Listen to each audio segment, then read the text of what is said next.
Doctor Abhilash, ഇവിടെ പുതിയൊരു ന്യൂനമർദ്ദം കൂടി രൂപപ്പെടുന്നുണ്ട്. വടക്കൻ കേരള തീരം തൊട്ട് തെക്കൻ ഗുജറാത്ത് തീരം വരെ ഒരു ന്യൂനമർദ്ദ പാത്തിയാണ്. അപ്പം മണിക്കൂറുകളിൽ വടക്കൻ കേരളത്തിലാണ് ഇപ്പോൾ തോരാ പെയ്ത്തെങ്കിൽ നാളെ മുതലൊക്കെ മധ്യ തെക്കൻ കേരളത്തിൽ മഴയാണെന്നാണ് പ്രവചനം. കാലവർഷം അതിൻ്റെ ഒരു ആക്റ്റീവ് സെഷനിലാണ് എന്ന് വിലയിരുത്താവോ ഡോക്ടർ അഭിലാഷ്?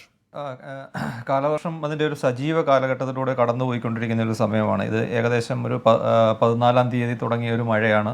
അതിൻ്റെ പീക്ക് മഴയെന്ന് പറഞ്ഞാൽ 2 ദിവസം മുന്നെയാണ് ഉണ്ടായത്, ഏറ്റവും കൂടുതൽ മഴ ലഭിച്ച ദിവസം.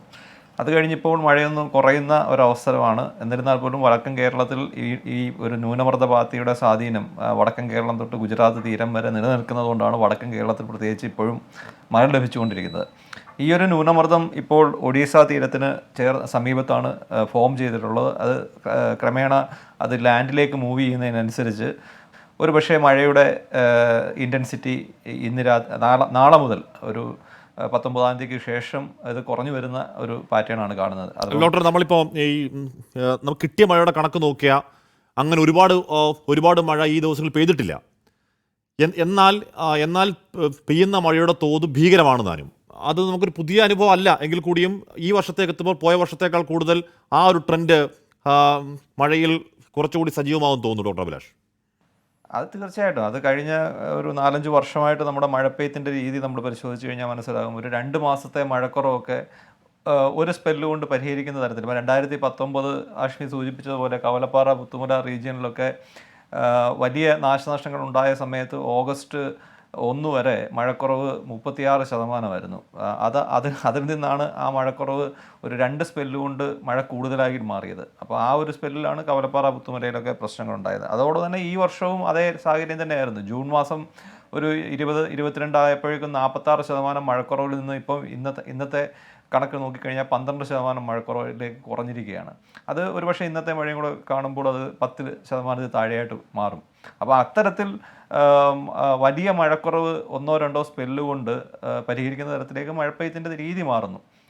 അതാണ് ഇപ്പോൾ നമ്മൾ സംഭവിച്ചുകൊണ്ടിരിക്കുന്നത്. പക്ഷേ ഇതോടൊപ്പം നമ്മൾ ഈ കേരളത്തിൽ ഈ ഒരു സ്പെല്ലിൽ നമ്മൾ പ്രത്യേകിച്ച് കണ്ട മറ്റൊരു അപകടം എന്ന് പറയുന്നത് മഴയേക്കാളിലും കൂടുതൽ കാറ്റുമായിട്ട് ബന്ധപ്പെട്ടുള്ള പ്രശ്നങ്ങളായിരുന്നു. അത് മഴ കൂടുതലും പ്രശ്നങ്ങൾ സൃഷ്ടിച്ചത് വടക്കൻ കേരളത്തിലാണ്.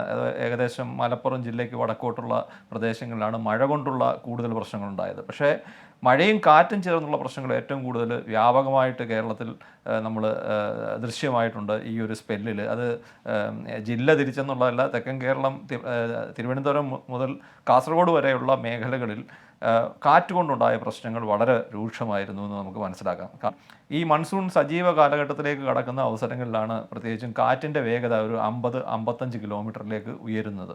ഈ 55 കിലോമീറ്റർ എന്ന് പറയുമ്പോൾ നമ്മളൊന്ന് മനസ്സിലാക്കണം, ഒരു സൈക്ലോൺ ഉണ്ടാകുന്ന ആ സമയത്തുണ്ടാകുന്ന കാറ്റിൻ്റെ ശക്തിയാണ് ഏകദേശം 55-60 കിലോമീറ്റർ കാറ്റിൻ്റെ വേഗത എന്ന് പറയുന്നത്. അപ്പോൾ ഇതോടൊപ്പം തന്നെയാണ് നമ്മുടെ മഴപ്പെയ്ത്തിൻ്റെ രീതി, മഴമേഘങ്ങളുടെ ഘടനയിൽ വലിയ മാറ്റങ്ങൾ വരുന്നു. അത് നമ്മൾ കുറേ നാളായിട്ട് 2019 കവലപ്പാറ പുത്തുമല ഇവൻറ്റിന് ശേഷം നമ്മൾ നോട്ടീസ് ചെയ്ത് റിപ്പോർട്ട് ചെയ്ത വലിയൊരു പ്രശ്നമാണ് മഴമേഘങ്ങളുടെ, പ്രത്യേകിച്ചും തെക്ക് കിഴക്കൻ അറബിക്കടലിൽ കേരള തീരത്തോട് ചേർന്ന് കിടക്കുന്ന ഭാഗത്ത് രൂപം കൊള്ളുന്ന മേഘങ്ങളുടെ ഘടനയിൽ വലിയ മാറ്റമാണ് സംഭവിച്ചിരിക്കുന്നത്. പണ്ട് കാലഘട്ടത്തിൽ ഇത്തരം കൂമ്പാര മേഘങ്ങൾ അല്ലെങ്കിൽ കട്ടികൂടിയ മേഘങ്ങളുടെ സാന്നിധ്യം ഉണ്ടായിരുന്നത് കൊങ്കൺ തീരമേഖലയിലായിരുന്നു. അതുകൊണ്ടാണ് കൊങ്കൺ പ്രദേശങ്ങളിൽ സ്വാഭാവികമായിട്ട് ഇത്തരം പ്രശ്നങ്ങൾ കൂടുതൽ പണ്ട് കാലത്ത് റിപ്പോർട്ട് ചെയ്തിട്ടുള്ളത്. പക്ഷേ ആ ഒരു റീജിയൻ കുറച്ചുകൂടി സൗത്തിലേക്ക് എക്സ്റ്റെൻഡ് ചെയ്ത് നമ്മുടെ നോർത്തേൺ കേരളത്തിലൂടെ എക്സ്റ്റെൻഡ് ചെയ്യപ്പെടുന്ന ഒരവസ്ഥയിലാണ്. കാരണം ഇത്തരം കട്ടുകൂടിയ മേഘങ്ങൾ കൂടി ഈ ഒരു കാറ്റിനോടൊപ്പം വരുന്നത് കൊണ്ടാണ്